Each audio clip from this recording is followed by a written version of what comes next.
शुक्लांबरधरं विष्णुं शशिवर्णं चतुर्भुजं प्रसन्नवदनं ध्यायेत् सर्वविघ्नोपशान्तये अगजा आननपद्मार्कं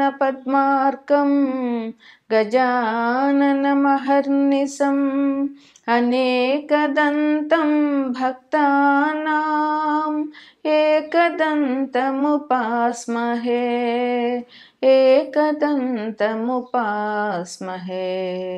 ఓం శ్రీ గణంజయాయ నమః. ఓం శ్రీ మాత్రే నమః. ఓం శ్రీ వాసుదేవాయ నమః. మనం డిసెంబర్ నెల మాస ఫలితాలు చెప్పుకోవాలి ఇప్పుడు. అయితే డిసెంబర్ నెల అంటే మనకి డిసెంబర్ 1వ తారీఖుతో అమావాస్య అయిపోతుంది. 2వ తారీఖు పాడ్యమి నుంచి మార్గశిర మాసం ప్రారంభం అవుతుంది. మార్గశిర మాసానికి కూడా చాలా ప్రత్యేకత ఉంది.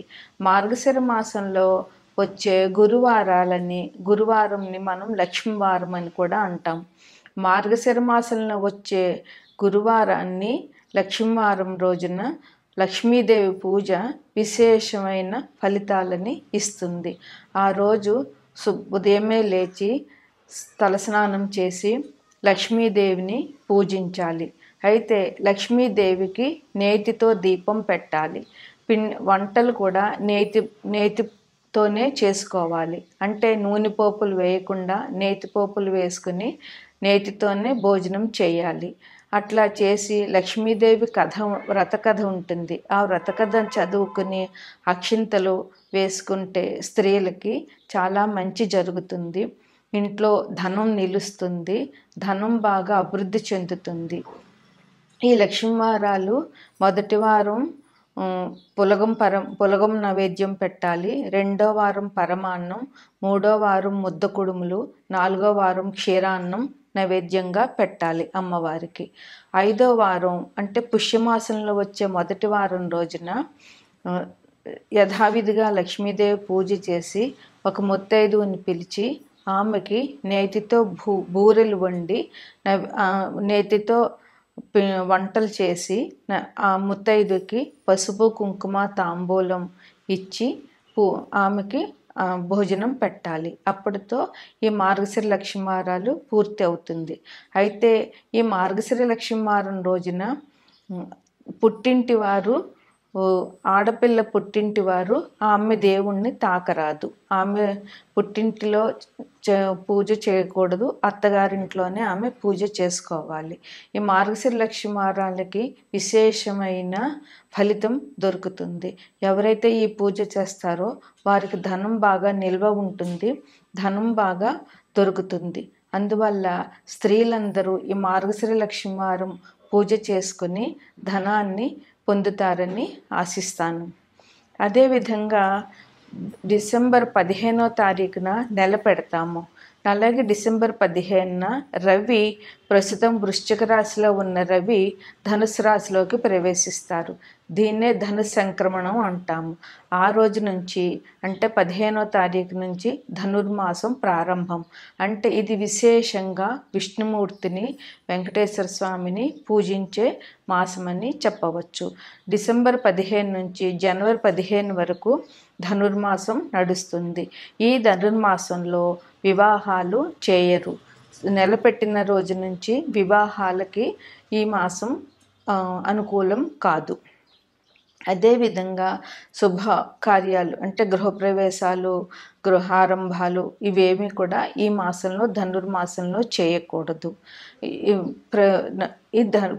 పూర్వకాలంలో అంటే మా చిన్నతనంలో నగర సంకీర్తనం అని ధనుర్మాసం ప్రారంభమైన రోజు నుంచి అందరూ స్త్రీలు పురుషులు ఉదయం తెల్లవారుజామున 4 గంటల నుంచి ఇంటి నుంచి బయలుదేరి అలా ప్రతి వీధి తిరుగుతూ దైవ సంకీర్తనాలు చేస్తూ వెళుతూ ఉండేవారు. అది అంత చలిలోనూ దైవ సంకీర్తనం చేస్తూ అందరూ ఒక్కొక్కింటిలోంచి ఒక్కొక్కరిని కలుపుకుంటూ మొత్తం ఆ వీధులన్నీ తిరుగుతూ తెల్లవారే వరకు నగర సంకీర్తనం చేసి ఇంటికి వచ్చే ఆచారం ఇది వరకు జరిగేది. ఇప్పుడు అయితే అది జరగటం లేదు. అట్లా నగర సంకీర్తనం చేయడం వల్ల ఎంతో మంచి జరుగుతుంది.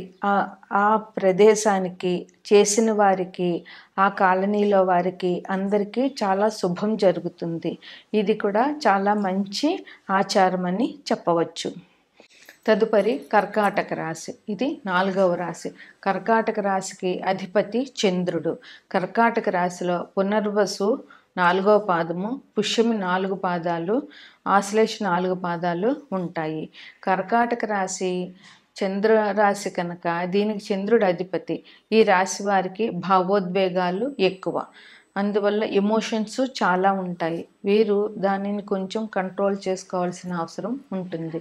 వీరికి ప్రతి చిన్న విషయానికి కండ్ల నీరు వస్తూ ఉంటుంది. వీరికి కర్కాటకంలో కుజుడు స్థితి పొంది ఉన్నాడు. కేతువు 3వ ఇంట్లో ఉన్నాడు, అంటే కన్యలో కేతువు ఉన్నారు. 5వ ఇంట్లో రవిబుధులు ఉన్నారు. 7వ ఇంట్లో శుక్రుడు ఉన్నారు. 8వ ఇంట్లో శని ఉన్నారు. 9వ ఇంట్లో రాహు ఉన్నారు. 10వ ఇల్లు ఖాళీ. 11వ ఇంట్లో గురువు వక్రించున్నారు. అందువల్ల ఈ రాశ్యాధిపతి చంద్రుడు వీరికి ఎమోషన్స్ని ఇస్తాడు కనుక వీరు మానసికంగా ధైర్యంగా ఉండాలి. లగ్నంలోనే కుజుడు ఉన్నాడు కనుక ఈ రాశి వారికి కుజుడు ధైర్యాన్ని ఇస్తాడు. అందువల్ల కుజుడు ధైర్యాన్ని ఇవ్వాలి అంటే వీరు కుజుని పూజించాలి. కుజుడికి సుబ్రహ్మణ్యేశ్వర ఆరాధన చేయడం వల్ల వీరికి ధైర్యం వస్తుంది. ధైర్యం ఉంటేనే మానసికంగా చంచలం కాకుండా స్థైర్యంగా నిలబడగలుగుతాం. ఎటువంటి ఒడిదుడుకులు వచ్చినా కూడా కొంచెం తట్టుకోగలిగే శక్తి అప్పుడే వస్తుంది. వీరికి అష్టమంలో శని ఉన్నారు కనుక ఆయన కాస్త ఒత్తిడిని ఇస్తారు. అయితే ఒత్తిడిని ఇచ్చినా కానీ వీరు ఏ పని ప్రారంభించినా కూడా ఆ పనిలో వీరు విజయాన్ని పొందుతారని చెప్పవచ్చు. ఆదాయం చాలా బాగుంటుంది. వీరికి క్రియేటివ్గా ఉండే వర్క్ చేసే వాళ్ళకి వారికి తగిన ఆలోచనలు వచ్చి వారు క్రియేటివ్నెస్ బాగా పెంపొందే అవకాశం చాలా ఉంటుంది. విద్యార్థులు ప్రొఫెషన్లో చాలా బాగుంటుంది. విద్యార్థులు ఉద్యోగంలో ఉన్నవారైనా ఉద్యోగస్తులకు కూడా చాలా బాగుంటుంది. వీరికి 3లో కేతు ఉన్నారు కనుక కొంచెం విద్యార్థులకి కొద్దిగా ఇబ్బందులు ఎదురైనా కానీ, కమ్యూనికేషన్స్ సంబంధించి ఇబ్బందులు ఎదురైనా కానీ వీరు జాగ్రత్తగా మెయింటైన్ చేయగలుగుతారు. లగ్నంలో కుజుడు ఒత్తిడిని ఇస్తాడు.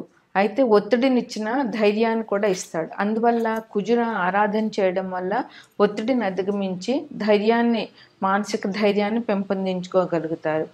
షేర్ మార్కెట్కి బాగుంది. ఎందుకంటే కేతు ఉన్నారు కనుక బుధుడి ఇంట్లో షేర్ మార్కెట్ వీళ్ళకి చాలా బాగా కలిసి వస్తుంది. అయితే వీరికి ధైర్యం అని అనుకుని మూర్ఖంగా మాత్రం పనిచేయకూడదు. ధైర్యం వేరు, మూర్ఖత్వం వేరు. అందువల్ల ధైర్యానికి మూర్ఖత్వానికి తేడా తెలుసుకుని వీరు విజ్ఞతతో వ్యవహరించాల్సిన అవసరం ఉంది. సంతానానికి సంబంధించి ఇబ్బందులు లేవు. అలాగని సంతాన సౌఖ్యం చాలా ఎక్కువగా ఉంటుందని కూడా చెప్పలేము. ఈ రాశివారు చంద్రుడి అనుగ్రహం కోసం అమ్మవారిని పూజించాలి. సుబ్రహ్మణ్య ఆరాధన చేయడం వల్ల ధైర్యాన్ని పెంపొందించుకుంటారు. అట్లాగే గణపతిని ఆరాధన చేయడం వల్ల వీరికి మంచిగా కలిసి వస్తుంది. వీరు లలితా సహస్రనామాల్లో మాణిక్య మకుటాకార జానద్వయ విరాజితాయై నమః అనే మంత్రాన్ని చేసుకోవడం వల్ల అమ్మవారి అనుగ్రహం పొందుతారు. చంద్రుడు అంటే లలిత అమ్మవారిని విశేషంగా పూజించాలి. ఈ రాశి వారికి 15వ తారీఖు నుంచి ధనుర్మాసం ప్రారంభమవుతుంది కనుక విష్ణారాధన, శివారాధన చేయడం చాలా మంచిది. ఈ రాశి వారికి మార్గశిర మాసం 3వ తారీఖు నుంచి మొదలవుతుంది కనుక మార్గశిర లక్ష్మీ వారాలు అమ్మవారిని పూజించడం చాలా విశేషమైన ఫలితాలని ఇస్తుంది. ఈ కర్కాటక రాశి వారు లలిత అమ్మవారిని విశేషంగా పూజించడం వల్ల, అలాగే పౌర్ణమి రోజున చంద్రుడిని చూస్తూ లలిత చదవడం వల్ల ఈ రాశి వారికి విశేషమైన ఫలితాలు పొందుతారు.